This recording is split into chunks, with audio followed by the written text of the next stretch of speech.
obviously, we all take different paths in life. For instance, women are more likely than men to interrupt their careers to care for family members of any age. Therefore, generally, they're working fewer years and contributing less towards retirement, which means less savings if you kind of add all that up. But I'm wondering, have you guys noticed this trend of women having lower retirement accounts with the people you help in and around Columbus? Well, first of all, we've met some women, Kristin, incredible women that have just done some amazing things. I mean, we really have. And, it's interesting because everybody has their own unique path. And I can remember meeting with a lady just a few years ago, and, she finished college. No, I'm sorry, she didn't finish college. She got married, she had children, and she and her husband are on the path, and she's in her mid-30s, and her husband leaves. I remember her. So here she is as a single mom with 3 kids, no college degree. So what'd she do? She went back to school online. She got her degree. She raised her kids. She went out in the workforce. And when I met her, she had saved over $2 million. I mean, we're talking $2 million. I mean, I stood up in the conference room and applauded her. And I said, I'm so, so proud of you for what you've been able to accomplish in your life with the situation that you were thrown into.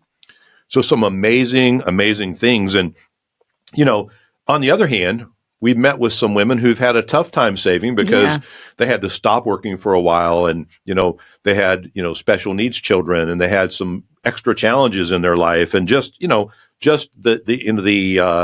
schedule and things that a mom has that can be challenged, or women who aren't mothers that have challenges with their parents, they're helping to care for them and things like that, and well, women in general, Greg, have unique needs outside of the financial, the strain of the financial drop that they might experience because of all those things we've listed.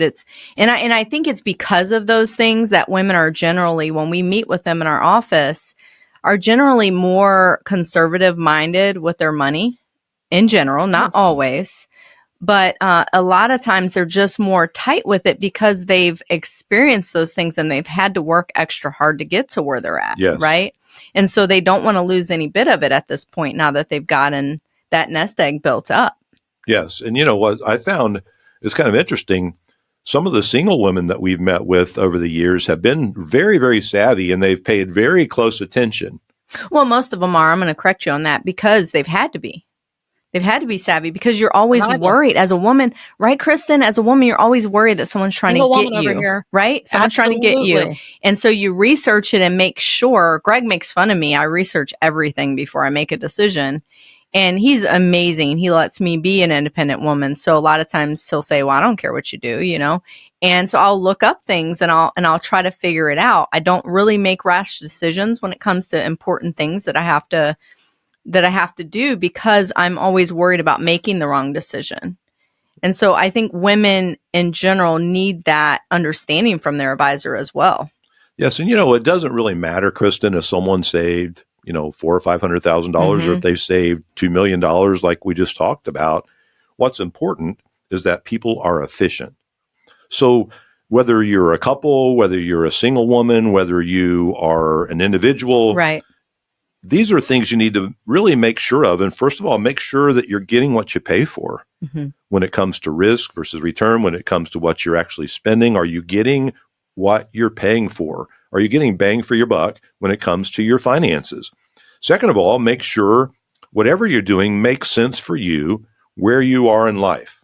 I mean, that's a big one. Right. Because you talk about efficiency, but I think it's important to notate there that it's efficiency within the conversation of what your goals are, because a lot of women are afraid to meet with someone because they're going to tell them what to do.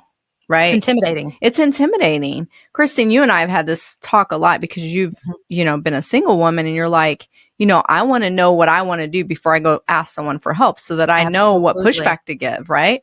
Yes. And so that efficiency conversation, we're not going to tell you, you have to do this to be efficient. We're going to say, to be more efficient, these are some of the things you can do. And then we work together to figure out what fits for you and your goals, right? For sure. Then you need to make sure you can receive the income you need. So if you're close to retirement or you're in retirement and you want to maintain the way you live, you want to maintain your lifestyle, it's important to know that you have a strategy, you have a plan that will give you the income you need and that you can depend on it. Lastly, make sure you're accounting for taxes. Yeah.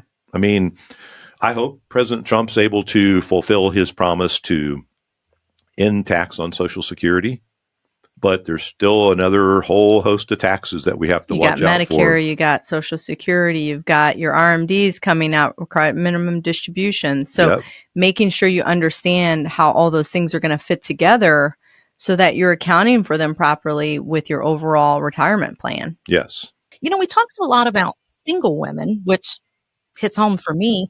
But what about folks listening that are married? And especially here on WTBN, we've got a lot of guys listening, Craig. I mean, I don't want to single them out.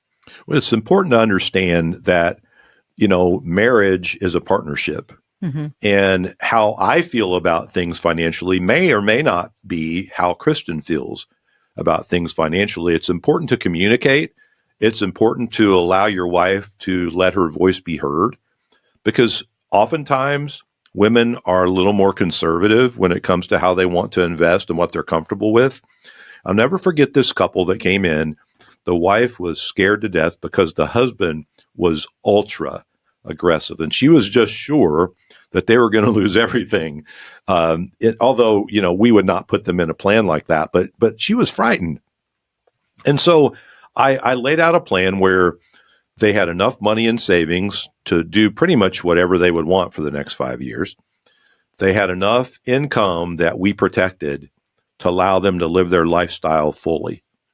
So then whatever her husband invested in the market had no impact on their day-to-day life. And once that was in place, then the wife felt totally comfortable.